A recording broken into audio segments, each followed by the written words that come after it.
Sur les rives d'un grand lac, Montreux, en Suisse, siège de la Fondation Ibrahima Diop. À environ 5000 km plus à l'ouest, sur un autre continent, l'Afrique, le Sénégal sur le terrain de la Fondation. Il n'y a plus assez d'eau.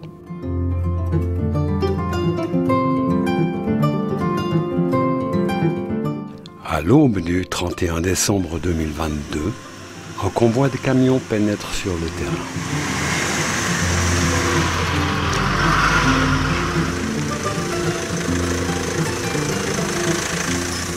Une étude géophysique préliminaire, gracieusement offerte par M. Mapate Ndiaye et ses collaborateurs, a permis de définir l'emplacement exact du lieu du forage. Alors, le site que vous voyez ici, c'est là où c'est prévu le forage qu'on doit aménager pour les femmes du village, au profit aussi des villages environnants, mais en même temps de la population de Dakar Bay et tous les villages environnants.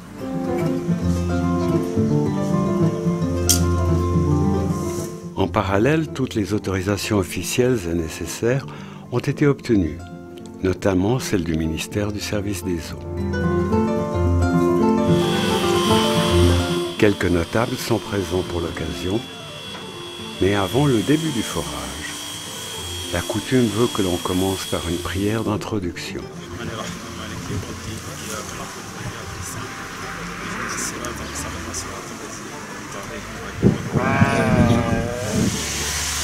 Le forage peut enfin débuter.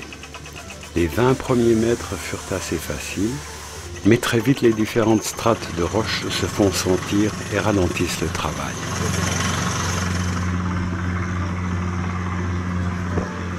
Tube après tube, tuyau après tuyau, il faudra 30 jours de travaux avant d'atteindre 200 mètres de profondeur, alors que la nappe d'eau apparaît déjà à 150 mètres. Les générateurs pour alimenter la pompe sont installés. Et ainsi, le 4 février 2023, le moment tant attendu arrive enfin. Les notables sont présents et l'eau apparaît pour la première fois. D'abord un peu trouble et à faible débit, ce dernier augmente rapidement et l'eau s'éclaircit petit à petit.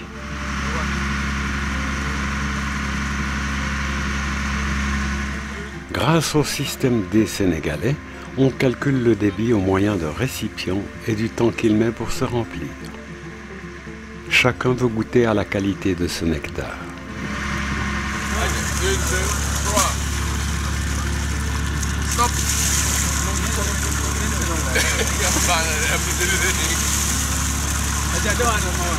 L'eau est rapidement absorbée par cette terre desséchée.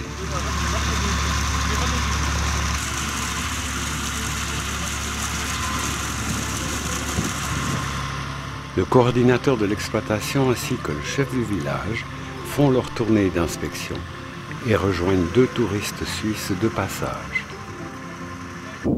Alors, mon mari et moi sommes venus visiter le Sénégal. On connaît Badou de Suisse et nous sommes très heureux d'être là ce jour, de pouvoir partager avec le chef du village et avec des notables de la famille et des proches cette grande journée qui est le puits.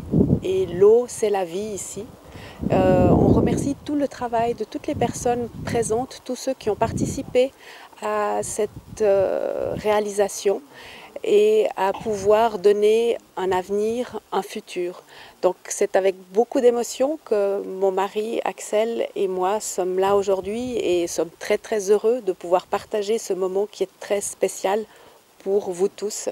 Et peut-être qu'on ne se rend pas chaque fois compte, mais derrière ce forage, ce puits, ce projet, tout ce soutien de la Fondation, il y a énormément de travail, il y a beaucoup de volonté et de bienveillance pour aller de l'avant. Donc nous sommes heureux d'être là et on vous remercie de pouvoir partager ce moment avec vous.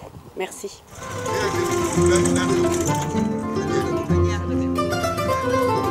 Gracias. ce qui est fastidieux dans le sous-sol.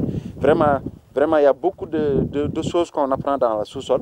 On peut se déplacer d'un point à l'autre sur une distance de 5 mètres et que les formations diffèrent totalement, surtout dans les calcaires. Si c'était des sables, souvent les sables sont des nappes continues, on peut trouver ça dans toute l'étendue, mais les calcaires, souvent, il y a une différence d'un point à l'autre. Raison pour laquelle il est impératif de faire une étude géophysique dans la zone de Thiès pour pouvoir capter les calcaires, quoi. Le directeur du ministère des Eaux déguste cette eau et donne son aval, alors que d'autres en profitent pour se rafraîchir.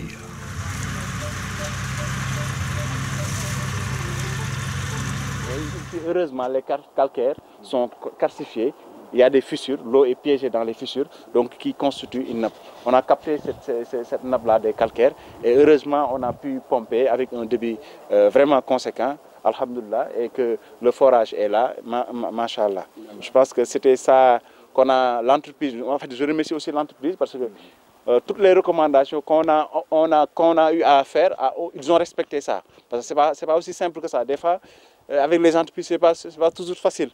Tu peux avoir vraiment, mais on a su vraiment négocier, parler avec eux sans problème et qu'ils ont respecté toutes les recommandations qu'on a pu faire pour en arriver là.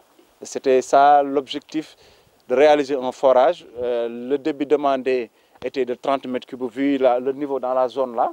Mais il y avait une autorisation, je pense que du ministère, qui avait demandé un débit d'exploitation de 30 mètres cubes.